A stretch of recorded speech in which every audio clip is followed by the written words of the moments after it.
Hello everyone, welcome to my channel. आज मैं आपको बताने वाला हूँ नियर डेथ एक्सपीरियंस के बारे में। जी हाँ, जैसा कि इसके नाम से ही पता चल रहा है कि ये डेथ के नियर का एक्सपीरियंस है। आज मैं आपको इस तरह के 4 लोगों की कहानियाँ सुनाने वाला हूँ जिन लोगों ने मौत को एकदम छू के वापस आ गए। जो लोग थोड़ी देर के लिए डेड थे लेकिन उसके बाद वो लाइफ में वापस आ गए। जो लोग नियर डेथ एक्सपीरियंस को नहीं जानते उनके लिए मैं शॉर्ट में बता दूं। उसका आसान भाषा में मतलब है कि थोड़े टाइम के लिए मरना लेकिन फिर वापस ज़िंदा हो जाना, और उस बीच का जो एक्सपीरियंस है उसको NDE यानी नियर डेथ एक्सपीरियंस बोलते हैं। तो चलिए पहली कहानी की तरफ बढ़ते हैं। सबसे पहले मैं आपको बताने वाला हूँ डॉक्टर मैरी सी नील के बारे में, जो कि मिशिगन USA में रहती हैं और एक ऑर्थोपेडिक डॉक्टर हैं। वो चिली में अपने दोस्तों के साथ कयाकिंग के लिए गई थी और वो कयाकिंग करते समय डूब गईं।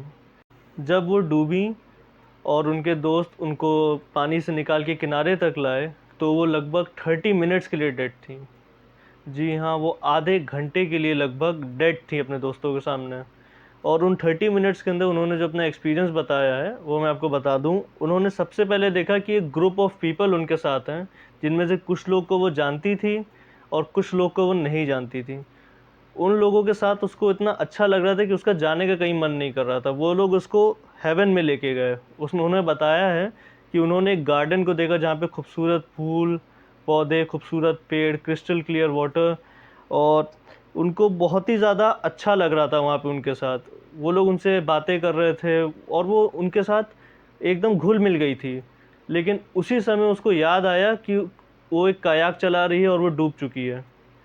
जब उसको याद आया अचानक से वो वहीं से गिर गई, और जब गिरी तो उसको होश आया। उसने देखा कि वो अपने दोस्तों के सामने पड़ी हुई है और वो उनको बचाने की कोशिश कर रहे हैं।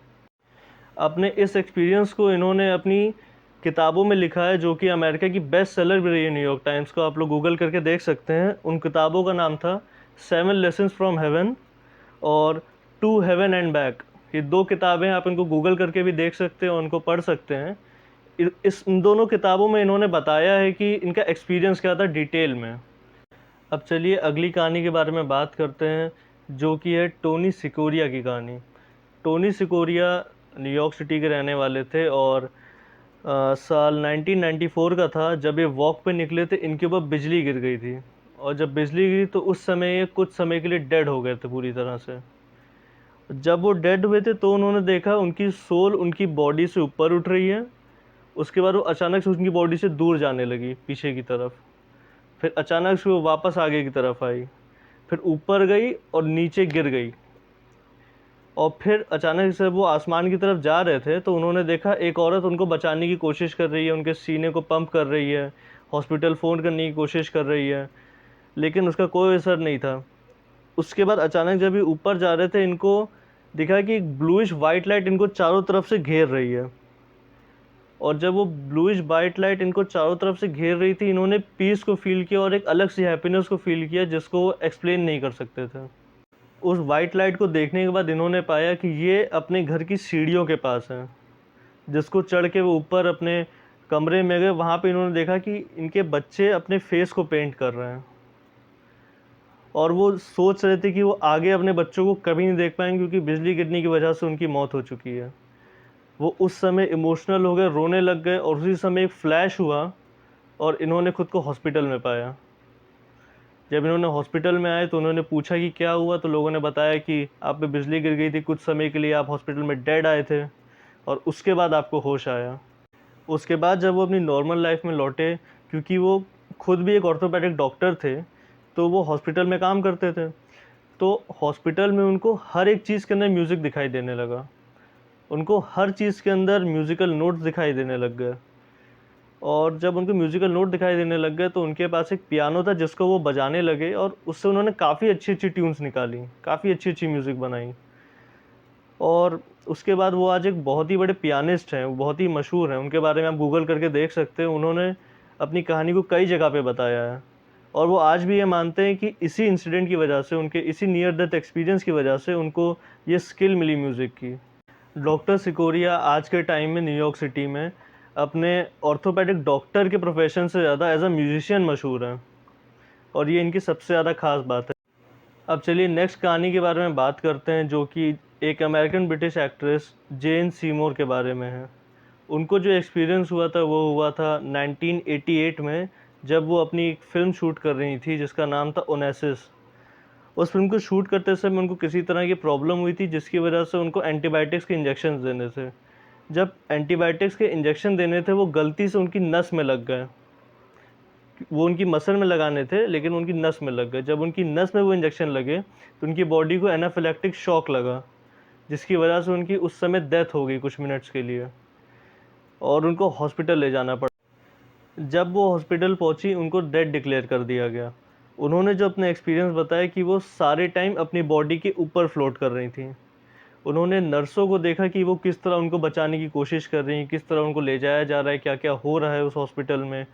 और इन्होंने एक वाइट लाइट को देखा, इन्होंने पीस को फील किया और एक अलग सी हैप्पीनेस को फील किया उसकी तरफ जाते हुए। जब वो उसकी तरफ जा रही थी, आसमान की तरफ, उस वाइट लाइट की तरफ, तो उसके बाद उन्होंने पलट के देखा। और जब उन्होंने पलट के देखा, इन्होंने अपनी बॉडी को देखा, उसके बाद एक फ्लैश हुआ और ये वहाँ से गिर गई और गिरी और सीधा अपनी बॉडी के अंदर। और फिर इनको होश आ गया। जब इनको होश आया वहाँ पे हॉस्पिटल में सब लोग शॉक हो गए कि अभी कैसे, ये तो डेड थी। तो इन्होंने अपने एक्सपीरियंस को बताया। आज ये एक बहुत ही मशहूर एक्ट्रेस है, इनके बारे में आप देख सकते हैं, इन्होंने बहुत सी फिल्में करी हैं और ये मानती हैं कि उस एक्सपीरियंस ने उनकी लाइफ को देखने का पॉइंट ऑफ व्यू ही बदल दिया। वो कहती हैं अब मैं दिनों में नहीं मोमेंट्स में जीती हूँ। वो सब लोग को ये कहती हैं कि आप अपनी लाइफ को दिन में मत गिनिए, मोमेंट्स में गिनिए कि आप कितने मोमेंट्स को जी रहे हैं। इस तरह से आप अपनी लाइफ को पूरी तरह से जी पाएंगे। जेन सीमोर ने बहुत से फेमस फिल्म्स में काम किया, जिनमें से कुछ का नाम था लिव एंड लेट डाई और समवेयर इन टाइम। और इनकी जो सबसे लेटेस्ट मूवी थी अभी 2020 में रिलीज़ हुई थी, जिसका नाम था द वॉर विद ग्रैंडपा। इसमें आप इनके काम को देख सकते हैं। अब मैं आपको जिस कहानी के बारे में बताने वाला हूँ, जो कि मेरी फेवरेट कहानी है, जो कि सबसे ज़्यादा इंटरेस्टिंग लगी थी मुझे, इसलिए मैंने उसको वीडियो के लास्ट में रखा है। ये कहानी है इबन अलेक्जेंडर की, जो कि शार्लेट यूएसए के रहने वाले हैं और एक न्यूरो सर्जन है। साल था 2008 का। इनको मेनिंजाइटिस नाम की एक बहुत ही रेयर बीमारी हो गई थी, जिसकी वजह से ये एक हफ्ते के लिए कोमा में थे। और उस एक हफ्ते में कई बार ऐसा हुआ कि इनकी डेथ हुई और ये कुछ मिनट्स बाद वापस ज़िंदा हो गए थे। और इनका जो एक्सपीरियंस है, इन्होंने अपनी किताब द प्रूफ ऑफ हेवन में लिखा है। उसमें उन्होंने काफ़ी अच्छे से डिस्क्राइब किया, उसको मैं आपको बताता हूँ। सबसे पहले इन्होंने देखा कि एक स्पेस में है, ब्लैक स्पेस पूरी तरह से, और वहाँ पे एक वाइट स्पिनिंग व्हील है जो कि वाइट लाइट से बनी हुई है। वो बहुत ही तेज़ी से घूम रही है और उनको लग रहा है कि वो एक अलग डायमेंशन में खुलेगी, एक तरह का गेटवे है वो उसके अंदर धीमे धीमे चलते चले गए और वो उस व्हील के आर पार निकल गए। जब वो उस व्हील के आर पार निकल गए तो वो एक अलग ही डायमेंशन में पहुंच गए। और उस व्हील को उन्होंने अपनी किताब में द गेटवे वैली के नाम से भी बताया है। और वो जिस वैली में पहुंचे वो इतनी खूबसूरत थी कि वो उनको काफ़ी अच्छे से उन्होंने एक्सप्लेन किया है। उन्होंने बताया है कि काफ़ी चटक रंगों के वहाँ पे फ्लावर्स थे, काफ़ी खूबसूरत प्लांट्स थे, एकदम क्रिस्टल क्लियर वाटर की नदियाँ बह रही थी वहाँ पे, अलग अलग झरने बह रहे थे। और इन्होंने बताया कि वहाँ पे जब वो टहल रहे थे तो उनको काफ़ी सारे लोग दिखे जो सफ़ेद कपड़े पहने हुए थे। वो उसके आगे बढ़े तो वो एक पहाड़ के मुहाने पे पहुँचे। वहाँ से उन्होंने देखा कि थाउजेंड्स ऑफ लोग, बहुत सारे हज़ारों लोग एक जगह पे खड़े हुए डांस कर रहे हैं। वहाँ पे गोल डॉल्स यानी गोल गोल लाइट्स आसमान में झूम रही है, वो लोग गाने गा रहे हैं और खुश हैं। वो भी उनमें शामिल हो गए। उन्होंने वहाँ पे डांस करना शुरू किया, वहाँ पे उनके साथ बातें करनी शुरू करी। इबन अलेक्जेंडर का वहाँ से जाने का मन ही नहीं कर रहा था, उनको वहाँ पे इतना अच्छा लग रहा था। लेकिन फिर भी जैसा कहानियों में अभी तक हुआ है, उनके सामने एक फ्लैश चमका और वो हॉस्पिटल में अपने बेड पे थे, जहाँ पे वो कोमा से अचानक से रिकवर हुए थे। क्योंकि वो खुद एक न्यूरो सर्जन थे तो उन्होंने अपने ब्रेन का टेस्ट कराया। जब उन्होंने अपने ब्रेन का टेस्ट कराया तो उनको पता चला कि उनके ब्रेन में कोई भी डैमेज नहीं था, किसी भी तरह का डैमेज नहीं था। तब उनको समझ में आया कि हाँ, सच में वो हेवन को देख के आए हैं, कि असल में हेवन होती कैसी है। ये सब होने के बाद इन्होंने, जैसा कि मैंने आपको बताया था, इन्होंने अपनी किताब लिखी द प्रूफ ऑफ हेवन। और ये आज एक बहुत ही बड़े मोटिवेशनल स्पीकर और लोगों को बताते हैं कि ज़िंदगी को कैसे जीना है। और वो लोगों को यकीन दिलाते हैं कि एक सच में हेवन है जहाँ पे हम लोग जाएंगे। अगर हम लोग इबन अलेक्जेंडर की नज़र से देखें तो हाँ, सच में एक हेवन है। और वो एक बहुत ही खूबसूरत जगह है जहाँ पे खूबसूरती है, पीस है और हैप्पीनेस है, जहाँ पे कोई भी आराम से रह सकता है खुशी से। अब हम लोग अगर इन सारी कहानियों को देखें तो हम लोग को समझ में आता है कि मरने के बाद भी एक तरह की आफ्टर लाइफ है, एक अलग ज़िंदगी है वो भी। तो हम लोग इस तरह से इसको कंक्लूड कर सकते हैं कि डेथ किसी भी तरह से हमारा एंड नहीं है, वो सिर्फ एक इटर्नल लाइफ की शुरुआत है जो कि हर किसी को मिलने वाली है। ये वीडियो आपको कैसा लगा कमेंट सेक्शन में ज़रूर बताइएगा। अगर आप किसी को ये और कहानियों को बताना चाहते हैं तो उसको प्लीज़ शेयर कीजिए, इस वीडियो को लाइक कीजिए और मेरे चैनल को सब्सक्राइब कीजिए, क्योंकि मैं ऐसे ही और भी वीडियोस बनाता रहूँगा। Thank you for watching.